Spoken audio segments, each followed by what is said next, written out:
Seguiremos innovando para hacer tus viajes más cómodos, seguros y las vías más ágiles. ATM en coordinación con la Alcaldía de Guayaquil. Muy buenos días amigos, bienvenidos a su programa Café La Posta. Miércoles 18 de septiembre de 2019. Yo soy Gabriela Yepes y antes de iniciar la entrevista de hoy, quiero agradecer a las marcas auspiciantes que confían en La Posta y que nos permiten estar aquí con ustedes cada mañana. Gracias a SIG Rentacar, la marca alemana y está en Ecuador y tiene una gama increíble de vehículos y nos permite a La Posta movilizarnos de forma segura por Quito y Guayaquil. Gracias a la ATM de Guayaquil, gracias por supuesto a la cafetería Il Barista, que como ustedes saben nos abre las puertas cada mañana y nos brinda lo más rico del café. Por otro lado también quiero agradecer a Azúcar Valdés. Con este sobrecito, detrás de este sobrecito hay 180,000 empleos, es decir, 180 familias beneficiadas. También quiero agradecer a Seguro Sucre, que es lo mejor que puede pasar, a Contap, la aplicación de contabilidad que nos permite tener las cuentas claras y seguras, y a SmartUp, un grupo de abogados que atiende emprendimientos. Y finalmente, para terminar con la cuota comercial, quiero hacerles una invitación especial al WordPress Forum. Esta es la exposición fotográfica más importante del mundo y vuelve a Quito. Estará a partir del 19 de septiembre al 11 de octubre en el Museo de la Ciudad. No se lo pueden perder. Ahora amigos, pasemos a revisar las noticias en caliente.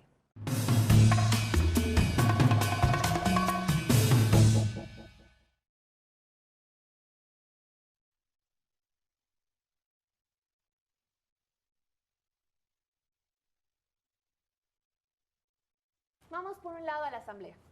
Ayer la Asamblea negó el pedido de despenalizar el aborto en caso de violación. Faltaron nada más 5 votos para completar los 70 que se necesitaban para reformar el artículo 150. ¿Pero qué quiere decir esto?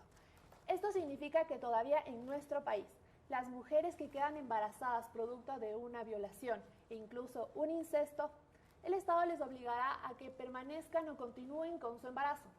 Y en caso de que no lo deseen, podrán ser judicializadas y eventualmente en algunos casos ir tras las rejas. A mí me viene una pregunta y realmente les dejo las preguntas a ustedes que están en casa. ¿Realmente queremos un país en donde una mujer que ha sido violada y no quiera continuar con ese embarazo producto de ese trauma sea llevada tras rejas? Yo creo que no. También, como les dije, se ha tomado otras decisiones importantes en el país. Dentro de la línea del Código Orgánico Integral Penal se aprobó el uso y consumo del cannabis como uso medicinal. También, por otro lado, la Corte Constitucional negó el pedido de Yacu Pérez. Él estaba solicitando una consulta popular antiminera. Su propuesta era que se prohíba la minería en territorios cercanos a las fuentes de la SUAY. Estas han sido todas las decisiones que se tomaron ayer importantes. Y antes de olvidarme, también la Asamblea aprobó la salida del Ecuador de la UNASUR. Finalmente, amigos, como ustedes saben, en caliente también están los datos de millones de ecuatorianos que estuvieron colgados en Internet a disposición de cualquier persona en el mundo. Ahora, ¿cuáles serán las consecuencias? ¿Realmente corremos riesgo de que nos roben la identidad o la suplantación de identidad? Justamente ese es el tema que trataremos hoy en la entrevista con el experto en telecomunicaciones, Juan Carlos Salinas. Acompáñenos.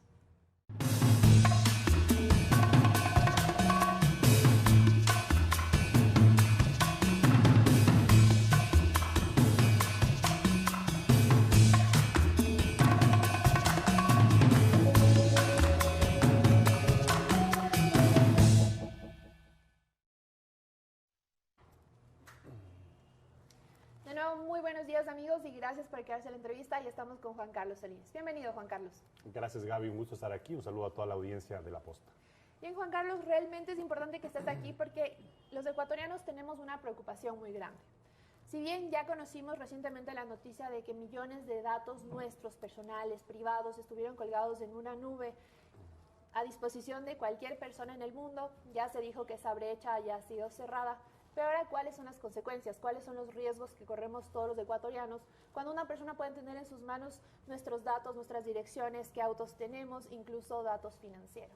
¿Cuáles son esos riesgos? Bueno, yo primero, Gaby, haría una aclaración para no generar alarma innecesaria. Es decir, esa información podría haber estado ya en manos de terceros sin que nosotros sepamos. Ahora nos enteramos porque hay este hallazgo en donde se descubre que hay un servidor que aloja una gran cantidad de datos ecuatorianos, pero era un secreto a voces que aquí se vendían bases de datos, Si tú necesitabas una base de datos, qué sé yo, de una compañía de venta directa, te podías conseguir. Si necesitabas, inclusive se hablaba de bases de datos de la policía, tenía un precio mucho mayor. Es decir, aquí el problema de fondo es que nunca ha habido una cultura de protección de datos personales. La gente nunca ha sido educada en cuanto a cuál es la importancia que tienen estos datos personales y evidentemente lo más grave, nunca ha habido una ley que proteja los datos personales. Juan Carlos, antes de seguir, tú has dicho que es conocido a voces que estos datos han sido vendidos al mercado negro, se puede decir. ¿Esto te refieres al gobierno anterior, como lo ha hecho el ministro de Telecomunicaciones, Andrés Michelena, o nos referimos a algo histórico que en el Ecuador se vienen vendiendo bases de datos? Algo histórico en donde te vienen y te ofrecen, te dicen, yo tengo 100.000 correos electrónicos para hacer una campaña publicitaria, ¿no? Y te ofrecen bases de datos dependiendo de la finalidad que tú tengas. Eso no significa que las bases de datos o esa información que no está protegida hoy en día o que está pobremente protegida, diría yo, no significa que todos los usos sean negativos. Pueden haber usos positivos de marketing dirigido, qué sé yo, y pueden haber usos negativos de chantaje, de phishing, que es muy común, es decir, este fraude financiero donde te hacen creer que te llega un correo electrónico de tu banco y te piden que llenes nueva información cuando en realidad son delincuentes que están robándote la información o robándote la identidad. Es decir, esos riesgos hemos estado expuestos todo el tiempo, pero nunca hemos sabido cuál es el estatus legal de esos datos. Es decir, por qué nosotros debemos protegerlos y por qué nadie puede utilizarlos, ni siquiera para fines comerciales de marketing, sin nuestra autorización. Pero eso es algo más ético, porque realmente tú dices que no existe una regulación en el Ecuador. Entonces, más bien vendría en el tema un poco ético de no uses los datos que son privados de otra persona, ¿te parece? Sí, tiene que ver con la ética, pero también tiene que ver con la cultura de protección de datos. Nosotros no tenemos la tradición de proteger datos.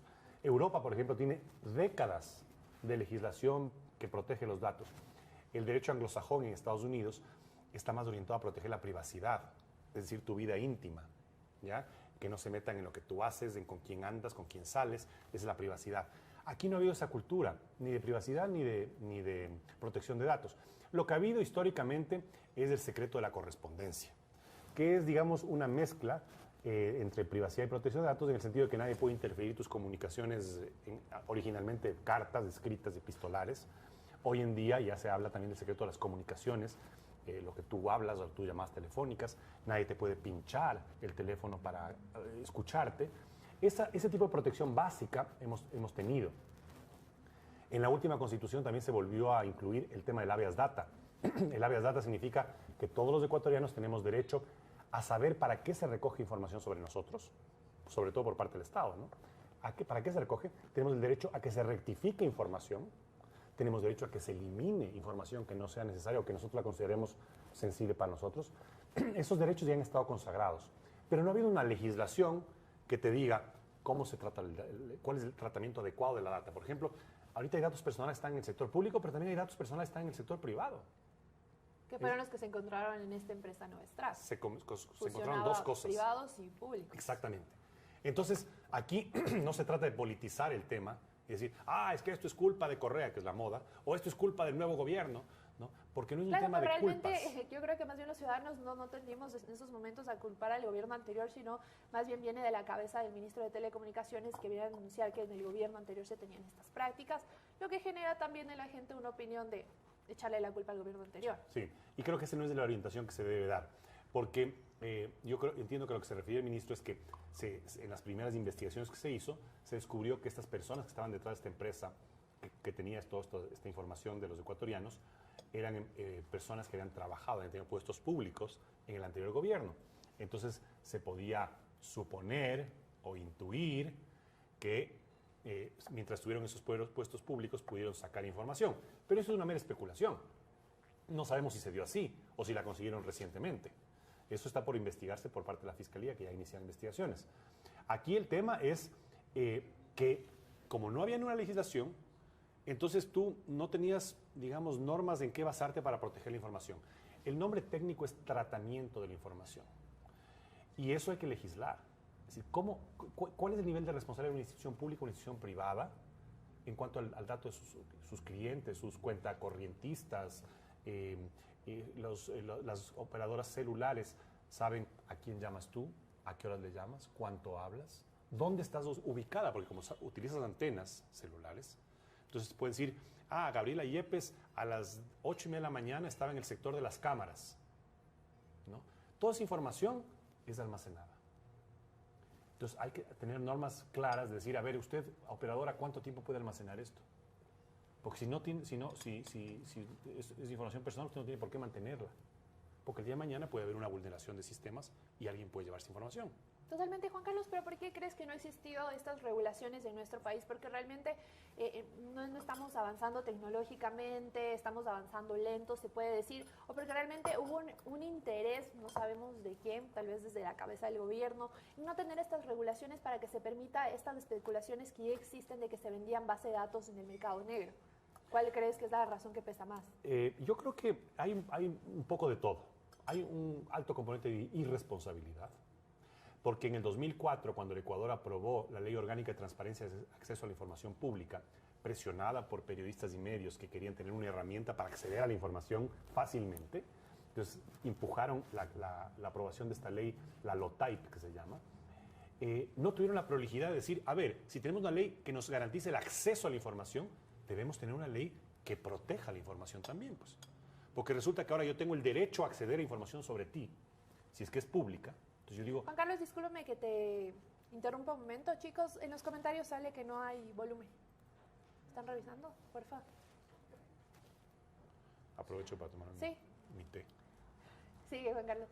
Bueno, estábamos viendo comentarios que no se escucha bien. Me dicen que ya lo están corrigiendo. Ustedes avísenos por favor en los comentarios si ya escuchan bien para continuar con la entrevista.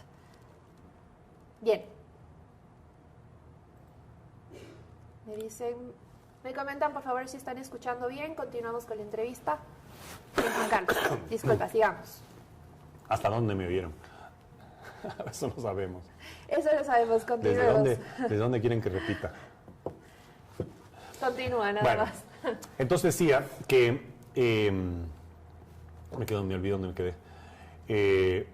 Entonces, estos datos pueden ser recogidos, pero no sabemos de qué forma hay que tratarlos. Entonces, justamente, decía lo de la LOTAIP. Claro. La LOTAIP se aprobó y no se aprobó paralelamente una ley de protección de datos. Eso yo creo que fue una irresponsabilidad. Ahora, pero es que, Carlos, tú especulabas... Carlos, ¿no te parece que realmente es más o menos lo que pasa en nuestro país? Y sobre todo en el gobierno actual, que la gente empieza a solicitar algo y como para calmar las aguas le envían, como tú dices, los periodistas estaban solicitando el acceso a la información porque realmente es importante. En el gobierno anterior se tenía totalmente era hermético ingresar a esta información que era importante para poder publicarla, realmente por eso por parte del periodismo se solicitó. Pero realmente el gobierno es un poco, del Ecuador los gobiernos han sido un poco improvisados. Cuando existe una solicitud se le envía y no existe esa planificación, como tú dices, si bien vamos a enviarle a LOTAIP, tenemos que enviar una ley de protección de datos. Y ahora con el ejemplo actualmente, si bien dicen que estuvieron trabajando 8 meses en esta ley de protección de datos, justamente ahora le quieren enviar cuando el daño ya está hecho. Y no existe esa prevención. Yo creo que fue una coincidencia, no sé si buena o mala, pero es verdad y me consta, porque yo mismo he participado en las mesas de trabajo activamente, en las mesas de trabajo del proyecto de ley de protección de datos en los últimos 9 meses.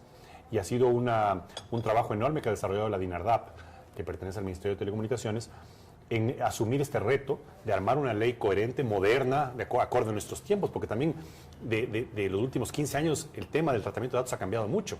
Hoy día la gente está dispuesta, si quiere bajarse una aplicación, a dar cualquier dato.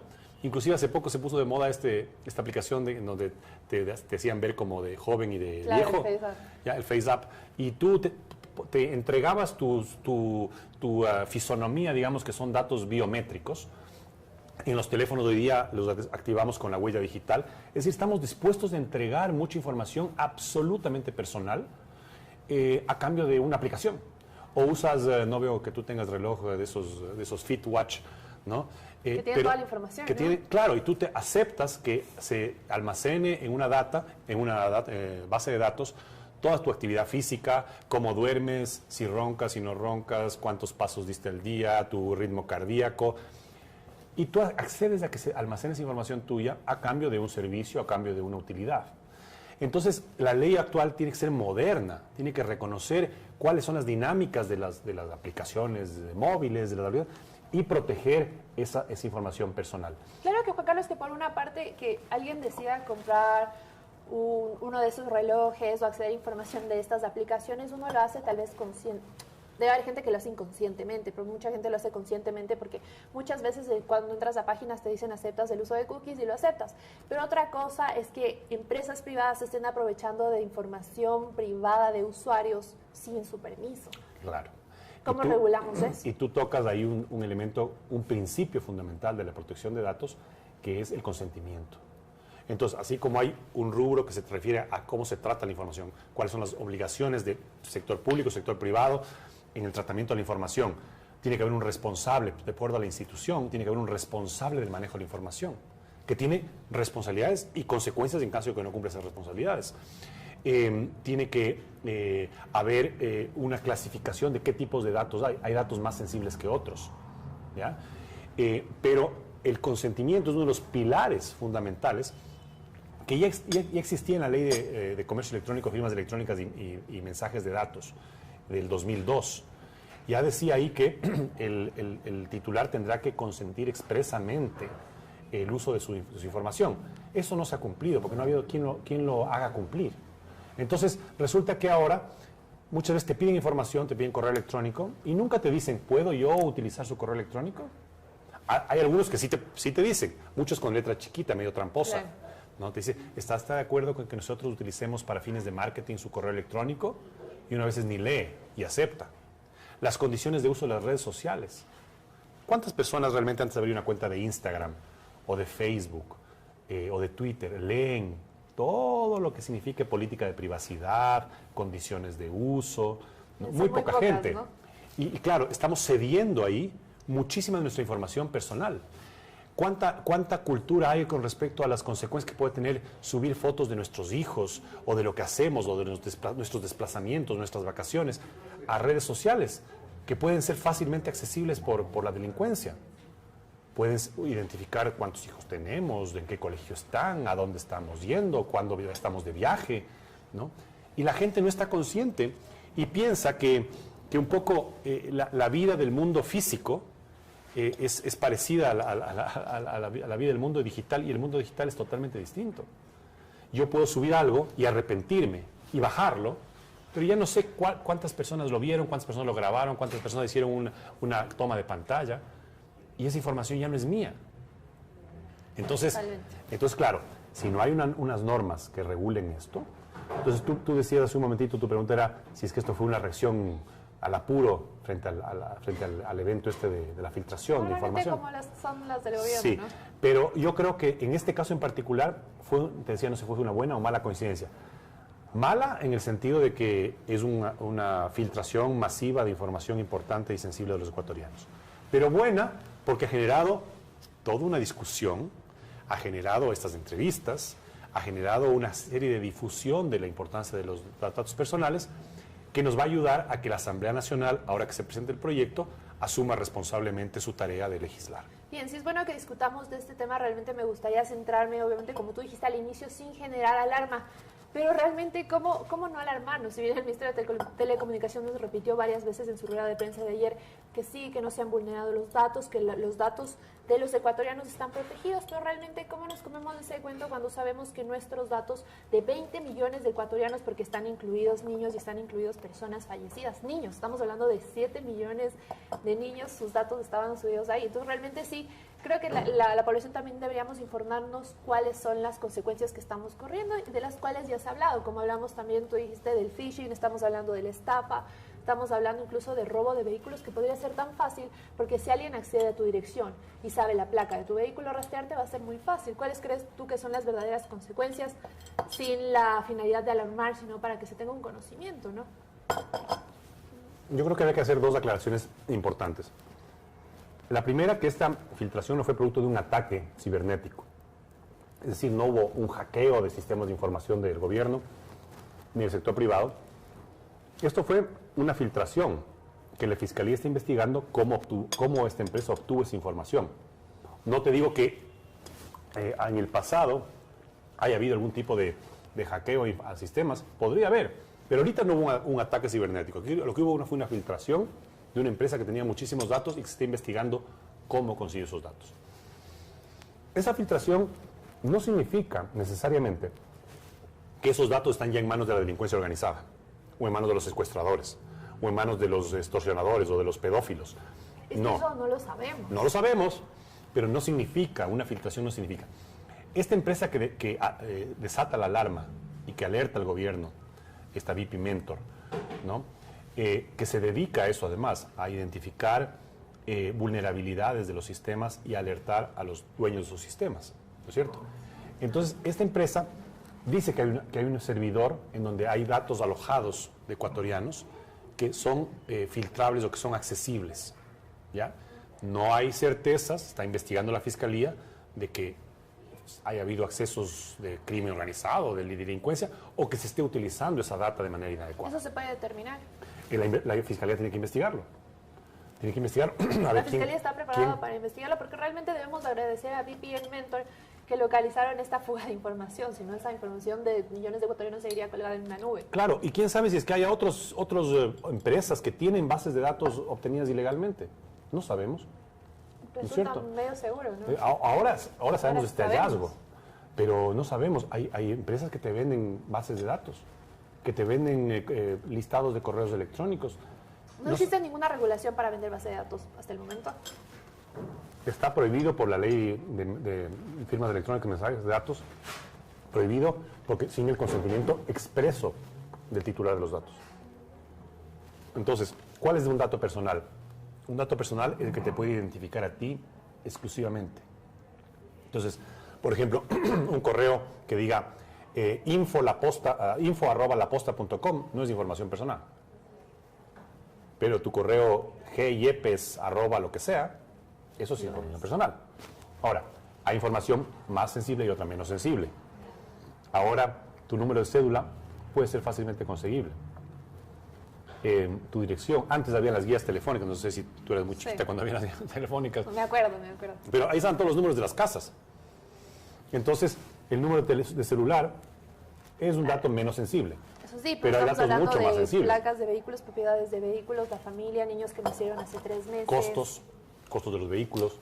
La gente que estaba con algún crédito en el BIES también tiene sus saldos, su estado de cuenta. Realmente es información muy sensible. Exacto. Pero tampoco es que hay que decir, señores, ciudadanos, salgan a cambiar las claves de todo, porque sería generar una alarma innecesaria. Entonces, aquí hay que esperar a ver los resultados de las investigaciones. Y más allá de este hallazgo, Gaby, permanentemente debemos tener cuidado con nuestra información, ser prolijos con nuestras claves, cambiar frecuentemente nuestras claves, no colgar información sensitiva de niños, de menores de edad, de nuestra familia, de nuestros hijos, en redes sociales abiertas al público. Es decir, una serie de medidas. Porque no se trata aquí solamente de señalar el gobierno del culpable porque no tenía buenos sistemas de información.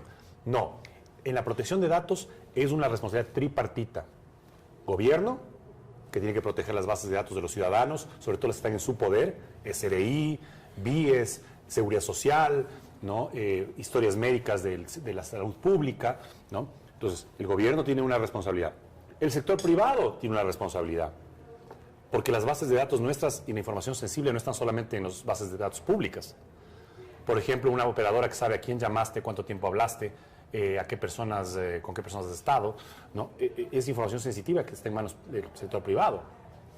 Y decía el tripartito, porque nosotros también somos responsables, pues. Nosotros también somos responsables de cuidar nuestras claves, de cuidar nuestros accesos, de vigilar que no nos hackeen, porque hay el hackeo social, tú sabes, ¿no? Totalmente, si bien realmente la responsabilidad viene de estas 3 partes del gobierno, es del encargado a emitir esas regulaciones, porque si bien la empresa privada no tiene quien la regule, puede autorregularse. Puede autorregularse. De hecho, ahorita, no por ejemplo, hemos visto, que es realmente lo que nos está demostrando este caso. De hecho, por ejemplo, el sistema financiero y bancario del país, ¿ya? Hoy en día está consciente de que la seguridad de la información es piedra angular, o sea, es el pilar de la nueva banca. Antes la tecnología, que tenías banca por internet o qué sé yo, era un servicio al cliente, pero no era el elemento fundamental del negocio de la banca. Hoy en día la tecnología es el elemento fundamental de la banca. No solo por las transacciones móviles o por las transacciones por internet, sino porque la vulnerabilidad, o sea, ahorita los bancos tienen más preocupación de que les vulneren sus sistemas a de que entren unos encapuchados a una agencia. Porque el robo de una agencia con gente armada o encapuchados, es de lo que hay en esa agencia.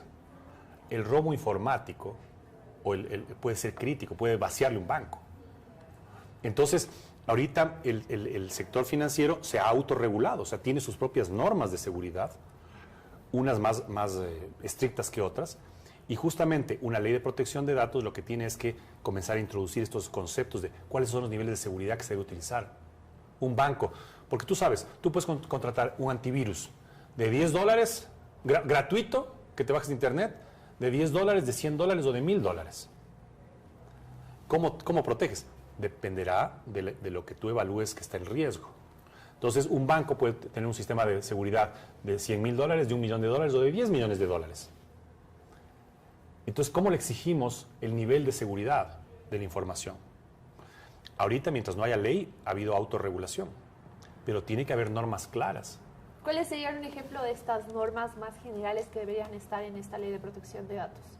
O sea, mi pregunta es más bien cuáles serían los límites, porque si bien estamos hablando de cuando aceptamos entrar a Facebook, aceptamos todas las condiciones, realmente tendría que entrar la regulación ahí, o vendría por la protección de datos que estén usadas por las empresas privadas de aquí del Ecuador y de las instituciones gubernamentales. ¿Qué límite debería haber para esta regulación? A ver, digamos que eso es una pregunta aplicable a cualquier cosa que se legisle, ¿no? Hasta cuáles deberían ser los límites de los estándares que se fijen. En el caso de la ley de protección de datos, decía, por un lado, hay que establecer las reglas para el tratamiento de los datos. Es decir, cuáles son las medidas de seguridad, quiénes son los responsables de la protección y el cuidado de los datos o de las bases de datos, quiénes son los custodios de la información. Porque, por ejemplo, cuando el COIP habla de delitos o de delitos informáticos, te dice que es un agravante cuando tú eres el responsable o cuando tú por tu función pública tienes acceso a esas datos, es un agravante si que tú haces mal uso de la información. Entonces, ese tipo de tratamiento. Luego, clasificación de los datos.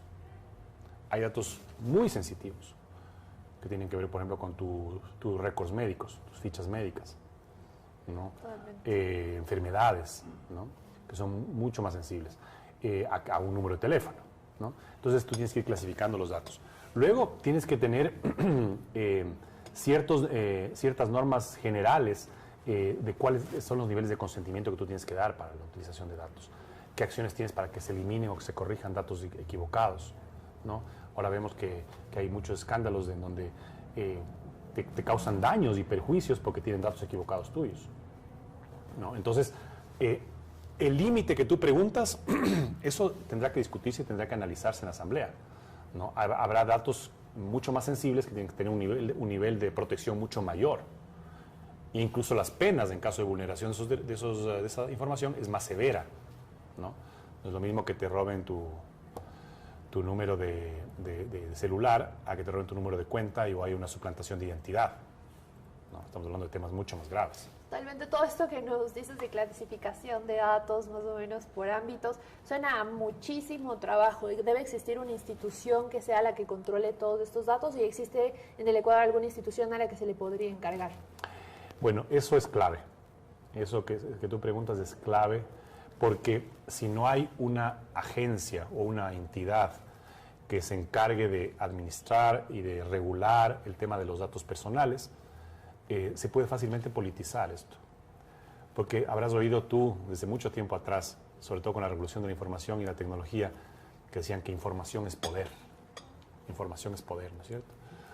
El gobierno anterior creó esta ley de datos públicos, de ley Sistema Nacional de Datos Públicos.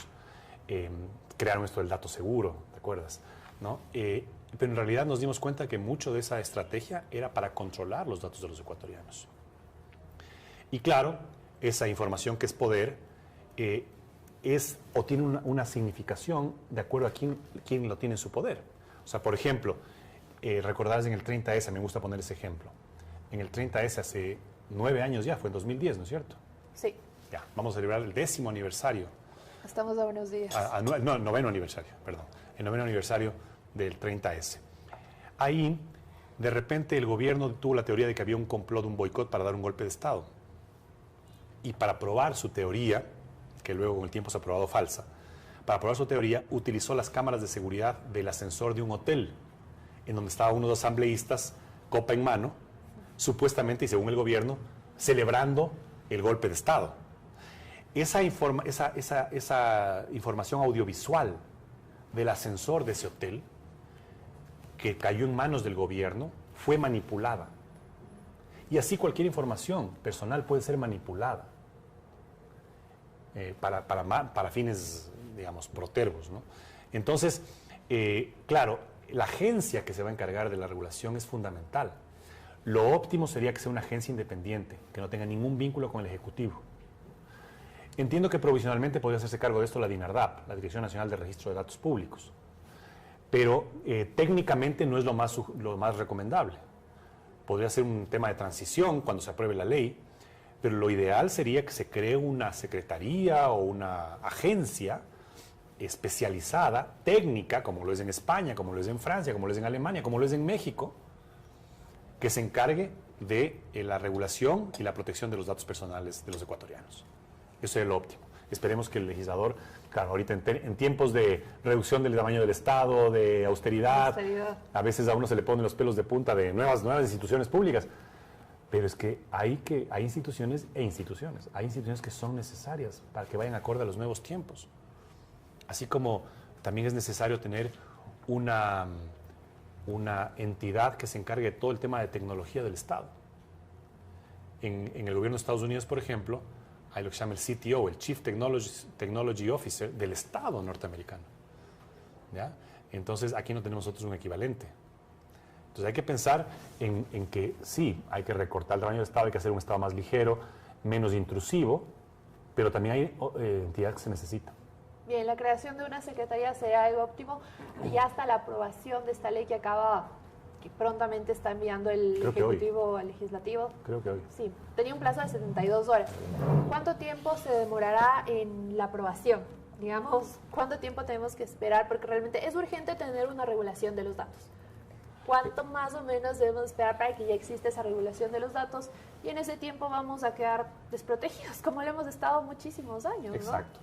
No 100% protegidos, Gaby, porque como te digo, hay normas constitucionales, hay normas sueltas en la ley de firmas electrónicas, comercio electrónico, firmas electrónicas y mensajes de datos del 2002, hay normas en el COIP y aquí establecen delitos.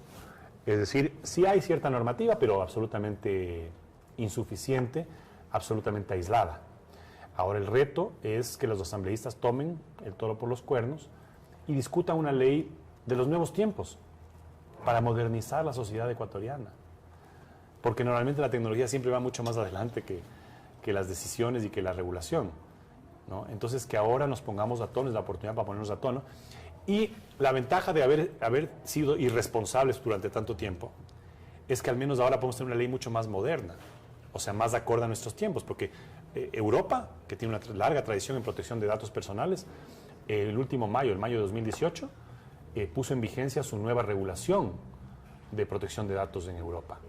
Justamente porque tuvo que modernizarla, adaptarla, porque ya tienen una larga tradición ellos de protección de datos. Entonces, ahora la legislación europea incluso es una legislación que tiene extraterritorialidad. Es decir, que no solamente se aplica a los europeos en Europa, puede aplicarse en Ecuador, por ejemplo, si es que se involucra datos de personas o empresas europeas. Entonces, vemos que es una ley que ya tiene extraterritorialidad, que puede llegar a otras jurisdicciones, ¿no?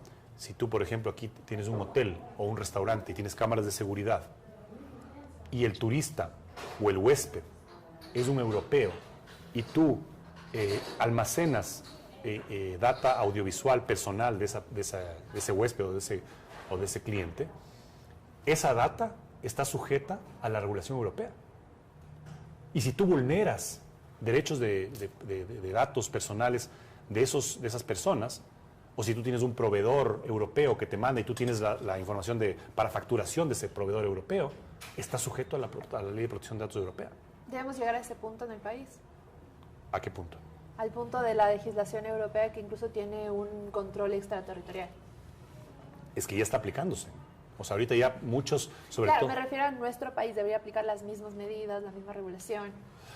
Claro, lo que pasa es que, digamos, nosotros no tenemos una cultura y no tenemos ni siquiera legislación, entonces vamos a empezar un poco de cero, pero podemos tomar estas mejores prácticas, no para hacer la típica ley parche, que son copias, mini copias de otras legislaciones.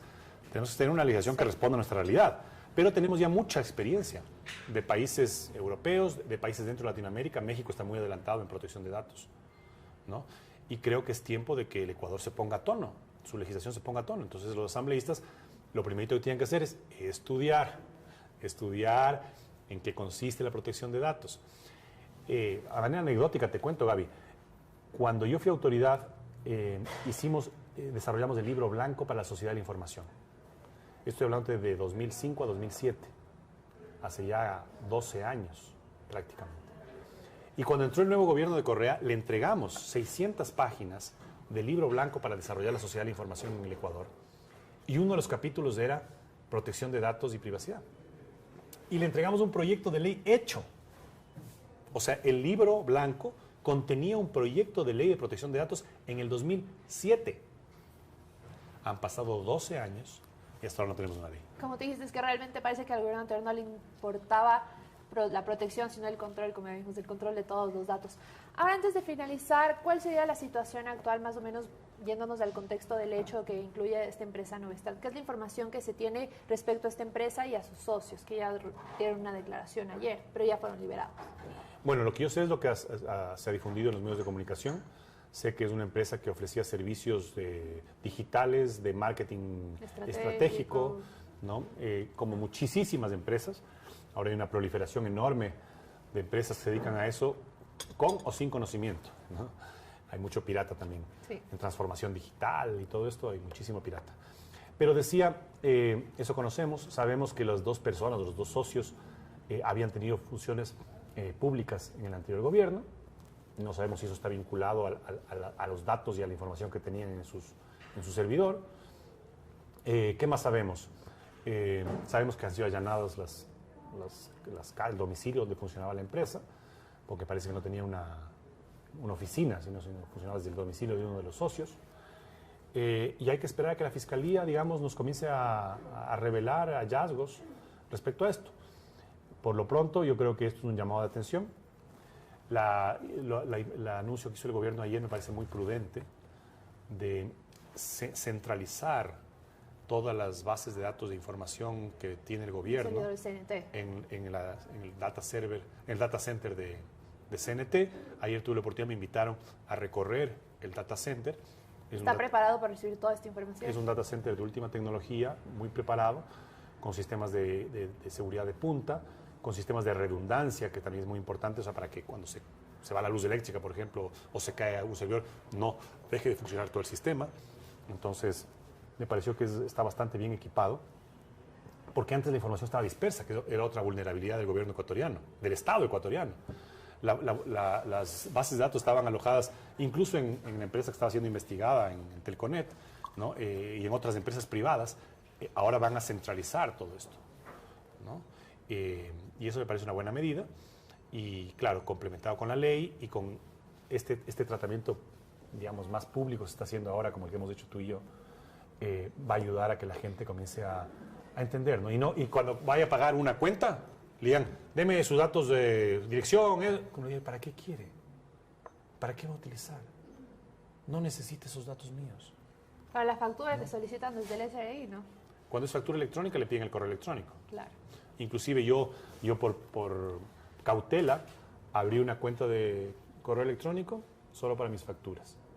Entonces yo no doy mi cuenta personal para que me manden la factura, porque si no, justamente ahí es cuando comienzan a armar esas bases de datos de correos electrónicos y luego me llega correo basura, el spam que se llama, ¿no? Entonces, todas esas medidas hay que comenzar a entender y a tomar esas precauciones, ¿no? Esas precauciones. Todos estamos expuestos a alguna vulneración de nuestra información. Totalmente. Ahora que estamos en el tema de esta protección de los datos de los ecuatorianos que son usadas por empresas privadas, a mí me gustaría preguntarte, hace un tiempo hubo un pequeño escándalo porque realmente cientos de usuarios estaban quejando de que las llamadas que recibían de operadoras no vienen de un número que diga como empresa privada ¿Qué es lo que había establecido Lenín Moreno? Que desde ahora las empresas que te quieran llamar desde un call center, se establezca que realmente es un número privado y así tú sepas que es una operadora o que te quieren vender algo. ¿Sabes qué quedó con esa ley? ¿O es correcto que realmente a mí me molesta porque recibo unas 3 llamadas diarias de operadores de Movistar, de Claro, que siguen insistiendo en que me cambie de plan, pero realmente yo contesto pensando que es algo importante y no es así? También debería existir una regulación. Sí, y mira, es un buen ejemplo, ¿no? Porque ahí ahorita está de moda, sobre todo en las redes sociales, les oigo a los libertarios, a los liberales, ¿no? Que el Estado no debe meterse en nada, que el Estado solamente entorpece, que el Estado pone barreras, que no se meta con Airbnb, que no se meta con Uber, que no se meta con... O sea, quieren casi una anarquía, ¿no? El Estado es sinónimo de burocracia, el Estado es sinónimo de entorpecimiento, el Estado es sinónimo de barreras. Y no es así. Se necesita un Estado moderno, un Estado ágil, un Estado... Pero tiene que regularse, porque el ejemplo que tú pones es un clarísimo ejemplo de que la autorregulación no ha sido suficiente, porque las empresas muchas veces abusan. Y entonces, claro, como tienen tu información, como tienen tus números, abusan bombardeándote con publicidad no solicitada. Entonces, claro, ahí es un claro ejemplo donde dicen, a ver, aquí el Estado viene y te pone reglas. Tú vas a utilizar números identificables que son de materia comercial, así como los medios, por ejemplo, con la ley de comunicación les dijeron, ustedes tienen que poner ahí cuando es publireportaje. Porque claro, hay medios de comunicación que se dedican a vender servicios, a vender rankings, a vender premios, ¿no? A cambio de que les contraten servicios, y el consumidor ve un medio de comunicación, ve una revista, ve una página web y piensa que en realidad son empresas que tienen algún mérito o qué sé yo, y están pagando. Entonces ahora hay la obligación de poner publireportaje. Si es que algo es pagado, tienes que poner publireportaje. Y ese tipo de cosas que van en defensa del consumidor, que van en defensa de quien está accediendo a información, son importantes. Y obviamente el que tú sepas quién te está llamando y con qué fines te está llamando. A veces yo me muero de las iras porque me interrumpen en medio de una reunión. Uno piensa que es importante, ¿no? Claro, le queremos ofrecer, señorita, estoy en una reunión. Señor, por favor, llame más tarde. Entonces, sí, todo eso hay que regular. Todo eso hay que regular y tiene directa conexión con lo que hemos hablado. Bien, veamos en cuánto tiempo se logra regular. Muchas gracias, Juan Carlos, por acompañarnos. Ahora, amigos, pasemos al punto final. ¿Tenemos banner de punto final?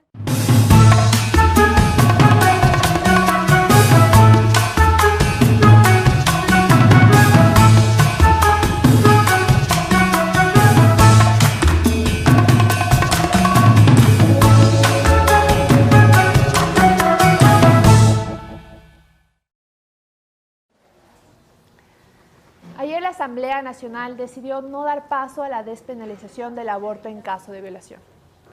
Mi opinión personal realmente es que existe una falta de lógica total en la Asamblea, algo que hemos venido viendo desde tiempos históricos y ahora actualmente hablando de la Asamblea actual. ¿Por qué existe falta de lógica? Porque realmente, ¿cómo podemos aceptar que mujeres, estamos hablando también de niñas que son violadas, en algunos casos por sus propios familiares, quedan embarazadas y el Estado lo que hace actualmente es obligar a continuar con ese embarazo? Realmente es difícil ponernos en los zapatos de una mujer que ha sido violada, pero deberíamos intentarlo y ni así vamos a llegar a saber cómo se siente. Realmente es importante que existan políticas de acuerdo a la realidad. No podemos esperar que una mujer que ha sido violada por su propio padre en algunos casos deba continuar con este embarazo y en caso de que no lo quiera, tendrá que ir a una clínica clandestina y si sucede algo, algún accidente y tiene que ir a una casa de salud, ahí la van a judicializar. Y si bien no hay mujeres que están en la cárcel por este caso, podría existir un caso en el futuro de una mujer tras las rejas por abortar un hijo de una violación. Realmente lo que les pedimos a las asambleístas y a toda esta gente que festeja pro vida, realmente yo respeto todas las opiniones que tengan, todos los ideales, la religión es muy respetable, pero también hay otra cosa que se llama lógica y debemos ponernos en los zapatos de esas personas que están sufriendo y necesitan que las regulaciones cambien en este país. Ahora la opinión queda en ustedes. Eso ha sido todo, amigos, por hoy. Esto es todo en Café La Posta. Finalmente voy a tomarle una foto a la factura de Contap. Así tenemos las cuentas ordenadas y bien, eso ha sido todo. Aprovechen de su día, disfruten su miércoles y mañana tendremos más información aquí en Café La Posta. Chao.